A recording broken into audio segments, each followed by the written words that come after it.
कभी एशिया के सबसे अमीर शख्स मुकेश अंबानी हुआ करते थे। फिर एक समय ऐसा आया जब गौतम अडानी ने उन्हें पीछे छोड़ दिया। उसके बाद हिंडनबर्ग रिपोर्ट आई, अडानी ग्रुप के शेयरों में बड़ी गिरावट आई और ऐसा लगा कि ये कहानी यही खत्म हो जाएगी। लेकिन अब एक बार फिर तस्वीर बदल चुकी है। फोर्ब्स की रियल टाइम बिलियनर्स लिस्ट में बड़ा उलटफेर हुआ है। गौतम अडानी ने एशिया के सबसे अमीर व्यक्ति का ताज फिर से अपने नाम कर लिया है। उनकी कुल संपत्ति बढ़कर 89.2 अरब डॉलर पहुंच गई है। वहीं रिलायंस इंडस्ट्रीज के चेयरमैन मुकेश अंबानी 88 अरब डॉलर की संपत्ति के साथ दूसरे स्थान पर आ गए हैं।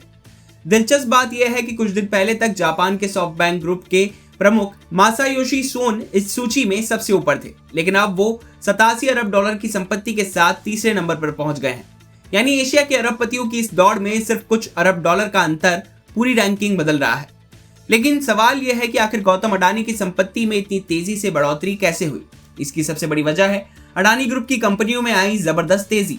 पिछले कुछ महीनों में अडानी समूह की कई कंपनियों के शेयरों ने शानदार प्रदर्शन किया है।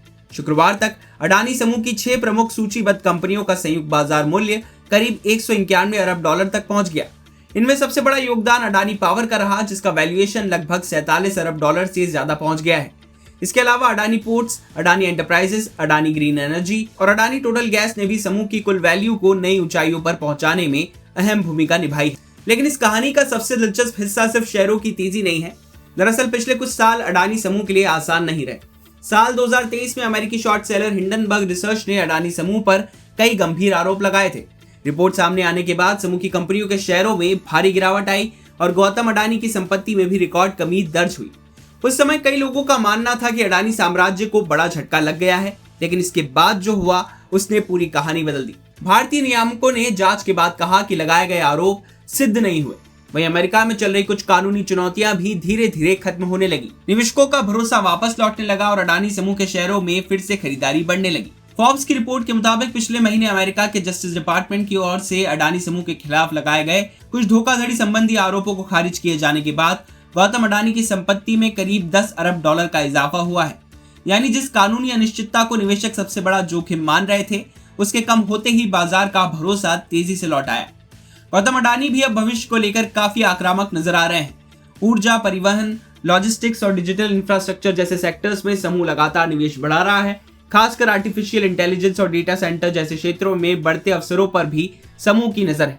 हाल ही में अडानी एंटरप्राइजेस का करीब 24,930 करोड़ रुपए का राइट्स इशू भी सफल रहा। इसे बाजार ने निवेशकों के भरोसे के बड़े संकेत के तौर पर देखा। लेकिन इस पूरी कहानी में मुकेश अंबानी को नजरअंदाज नहीं किया जा सकता। रिलायंस इंडस्ट्रीज आज भी भारत की सबसे मूल्यवान कंपनियों में शामिल है। टेलीकॉम, रिटेल, डिजिटल सर्विसेज और ऊर्जा कारोबार में रिलायंस का दबदबा लगातार बना हुआ है। यही वजह है कि गौतम अडानी और मुकेश अंबानी के बीच ये मुकाबला सिर्फ संपत्ति का नहीं, बल्कि भारत के 2 सबसे बड़े कारोबारी साम्राज्यों के बीच की प्रतिस्पर्धा भी बन चुका है। आज गौतम अडानी नंबर 1 है, लेकिन उनके और मुकेश अंबानी के बीच अंतर सिर्फ 1.2 अरब डॉलर का है। ऐसे में बाजार में एक बड़ी तेजी या गिरावट किसी भी समय रैंकिंग फिर बदल सकती है। यानी एशिया के सबसे अमीर व्यक्ति की कुर्सी अभी पूरी तरह से सुरक्षित नहीं है। फिलहाल इतना जरूर है कि हिंडनबर्ग विवाद, कानूनी चुनौतियों और शेयरों में आई भारी गिरावट के बाद गौतम अडानी ने जोरदार वापसी की है। और यही वजह है कि आज एक बार फिर पूरा बिजनेस जगत इस सवाल पर नजर बनाए हुए है कि क्या अडानी लंबे समय तक एशिया के सबसे अमीर व्यक्ति बने रहेंगे या फिर मुकेश अंबानी जल्द ही नंबर 1 की कुर्सी वापस हासिल कर लेंगे। बिजनेस से जुड़ी बाकी तमाम खबरों के लिए आप देखते रहिए बिस्टार।